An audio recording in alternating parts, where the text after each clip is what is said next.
Hello, welcome to Relationship Questions and Dilemmas. And today's topic will be, can couple have a clear leader? Please watch till the end. Thank you. Should couples have a clear leader in their relationship? They love each other, they share a home, they share bills, goals, dreams, but every time a big decision needs to be made, something shifts. One waits, the other pushes forward. One speaks, the other listens, and soon the relationship doesn't feel like a partnership anymore. It feels like a chain of command. And maybe that works for a while, but eventually the question begins to surface between the two. Should one of us be the clear leader here? Or should someone take the lead? Or should everything always be 50-50? It's a question that makes a lot of people uncomfortable, especially in modern relationships where ideal is equality, partnership, shared decision making. But real relationships are rarely that clean. They are dynamic, emotional, uneven at times. Someone might be stronger in one area, someone else might lead better in another. But does every relationship need a designated leader? Or is leadership itself an outdated framework when it comes to love? Let's start with what people mean when they say leader. In some relationship, it means one person makes final decisions. In others, it means one manages the money, sets the pace, creates the structure, or guides the family's direction. Sometimes it's emotional leadership, who holds the space for connection, growth, healing. Other times it's logistical, who handles what, who organizes life. But here is the question beneath the question. Does leadership in a relationship always create stability, or can it create imbalance? Now let's be honest, a lot of us were raised to believe that every ship needs a captain, but two people can't steer at the same time. That if there is no clear leader, there is confusion, stalemates, power struggles. But what if that belief, though well-intentioned, is limiting us? What if leadership, the way it's traditionally defined, isn't the answer, but the problem? Because in many relationships, leadership becomes a mask for control. It's used to dominate, not direct. It's handed out by tradition instead of earned by character. And too often it falls along gender lines. The man is expected to lead, a woman to follow, not based on strength, but on assumptions, cultural, religious, or generational. That dynamic might feel natural to some, but for others, it slowly becomes suffocating. One person starts to shrink and the other grows used to making decisions unilaterally. And over time, intimacy gives way to hierarchy, love becomes management, and connection becomes control. That is not leadership. That's imbalance. But let's be fair. There are couples who function well with clear leadership. One person is naturally more decisive, organized, or assertive, and the other prefers support, adapt, or harmonize. And if both people feel seen, valued, and respected, that dynamic can work beautifully. The problem isn't leadership, it is when leadership is assumed, not discussed, when it's imposed, not agreed upon, when it becomes entitlement, not responsibility.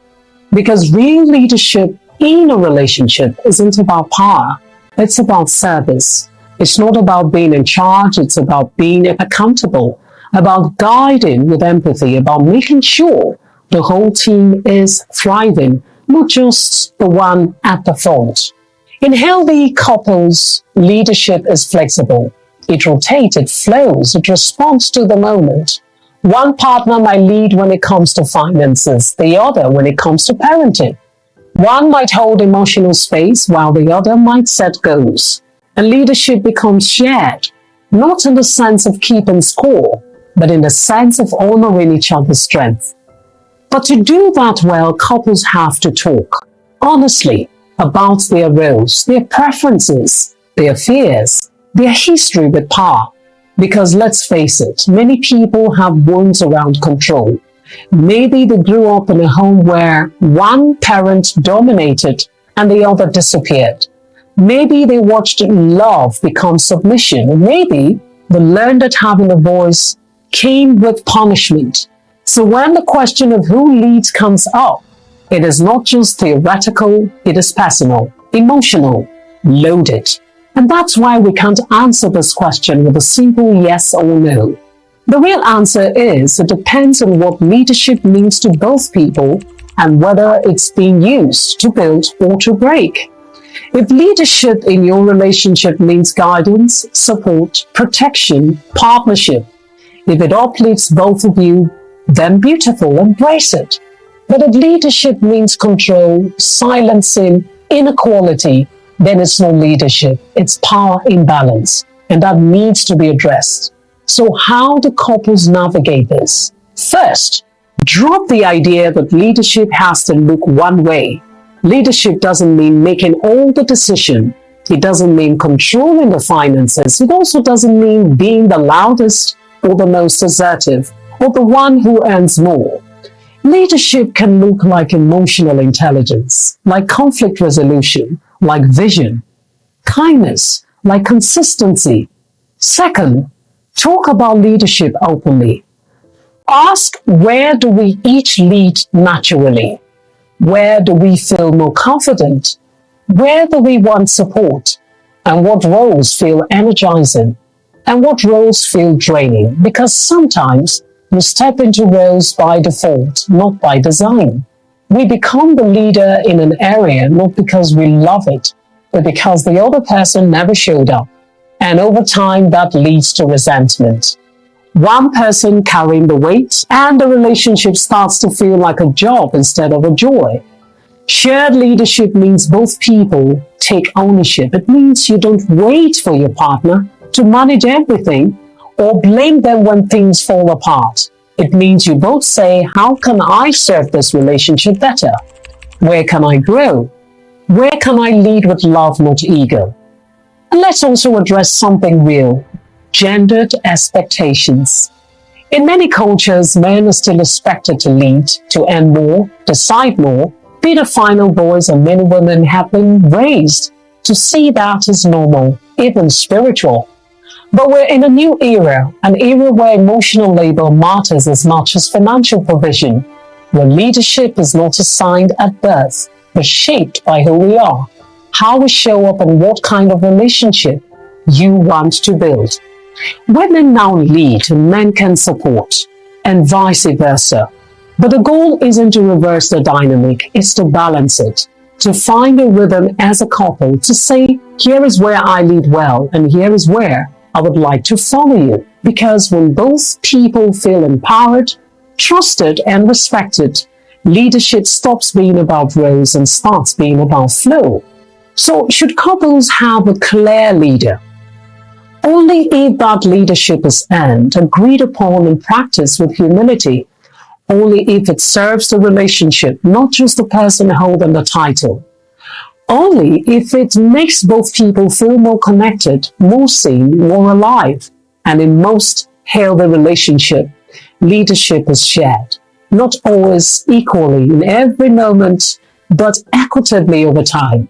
Each person shows up where they're strongest, and both remain open to learning, growing, and stepping up when needed. Because leadership in love isn't about control, it's about contribution. It is not about who leads, it's about how you lead. And whether your leadership builds trust, invites vulnerability, and keeps your relationship moving forward together. So take a moment and ask yourself, have you ever felt burdened by being the leader in your relationship? Have you ever felt silenced by someone else taking the lead without including you? What kind of leadership do you bring into your relationship? And what kind do you need?